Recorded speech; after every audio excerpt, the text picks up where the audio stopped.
California, flown for us today by pilot Wayne Roberts, and in the second seat, in the right-hand seat, Stefan Knobloch.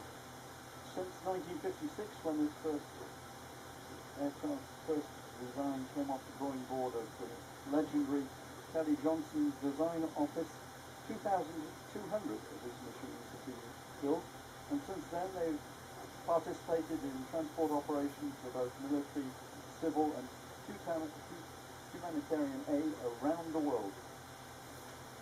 Cet avion est en service dans le monde entier. La forme de cet avion cargo est devenue légendaire. On en voit absolument partout. Ils ont toutes les couleurs. Ils ont même les couleurs blanches des Nations Unies pour des missions humanitaires en Afrique.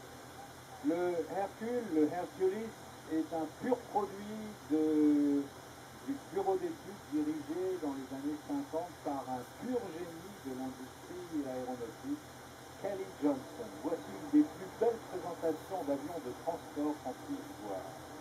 Décollage en deux temps, 7 degrés d'abord pour déjauger, 30 degrés pour monter, la vitesse est de l'ordre de 150 km/h, pas plus.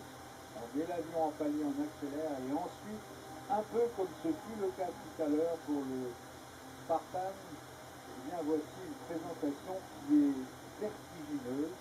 On se demande comment, avec un avion de transport, un gros cargo comme ça, même s'il y a 4 moteurs de 5000 chevaux accrochés aux ailes, des Rolls-Royce, on se demande quand même comment on peut atteindre des pentes pareilles, des trajectoires pareilles. C'est une présentation sublime.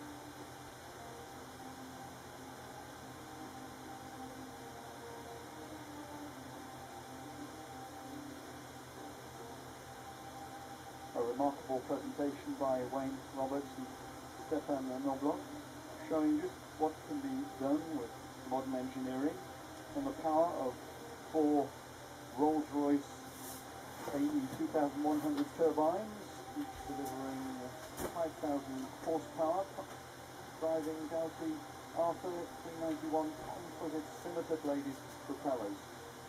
The aircraft has a maximum takeoff weight of 168,000 pounds. Of course, in a display like today, it's much nearer its empty weight of 87,000 pounds. It's nevertheless a very large aircraft.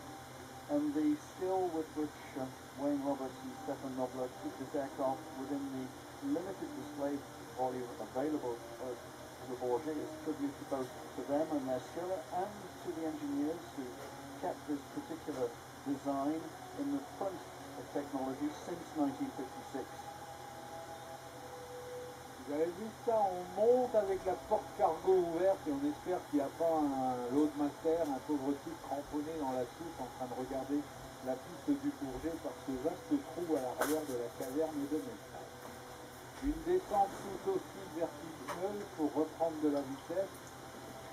La vitesse maximale que peut atteindre ce cargo de 76 tonnes poids maxi est de 700 km/h, sa vitesse de croisière est de 500, mais il peut surtout voler à basse vitesse, il peut descendre à autour de 150 à l'heure, ce qui lui permet de faire des approches extrêmement lentes et donc de se poser sur des pistes très courtes. En plus, quand on parle de pistes avec le Hercules, on parle plutôt d'une espèce de toboggan qui, du moment que c'est un peu plat, ben tant pis pour les sauts, ça se fait.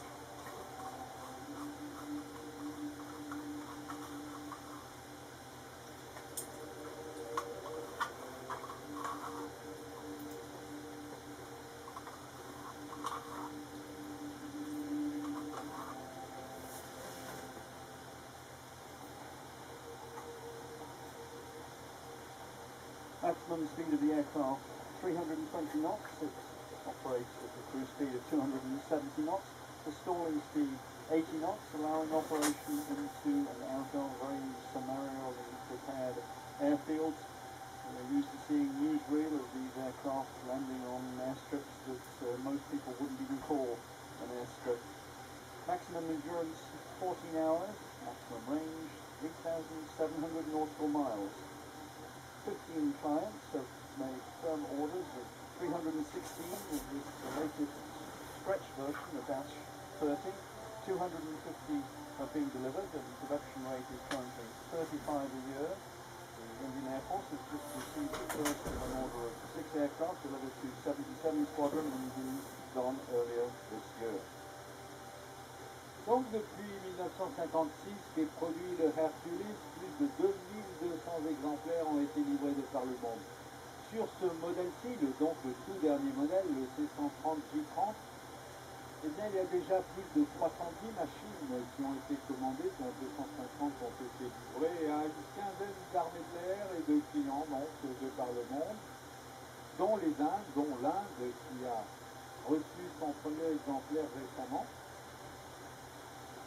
Cette version C130J est équipée de turbomachines Rolls-Royce de 5000 chevaux qui entraînent des hélices d'OTI, des hélices à 6 pales en composite, et le cockpit est un cockpit ultra moderne, un cockpit quasiment de science-fiction, avec des systèmes de navigation inertiels doublés de systèmes de navigation GPS, des cartes déroulantes, un radar couleur basse énergie, et l'avion évidemment étant destiné à aller faire la guerre et à servir en zone hostile, comme on dit communément.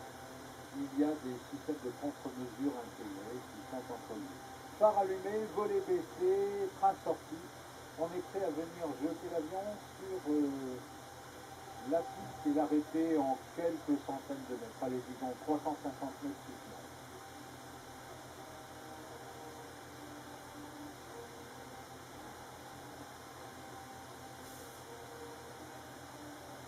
Externally similar to the classic Hercules in general appearance, the Super Hercules is a very different aircraft. In addition to the new Rolls-Royce turboprop engines, an advanced two-pilot flight station has been installed with fully integrated digital avionics, a colour multifunctional liquid crystal display and head-up displays, a state-of-the-art navigation system with dual inertial navigation system and a global positioning system. Fully integrated defensive system and a low-power colour radar and digital moving maps are also provided. Reduced crew requirements consist of 2 pilots, 1 loadmaster and 1 crew chief.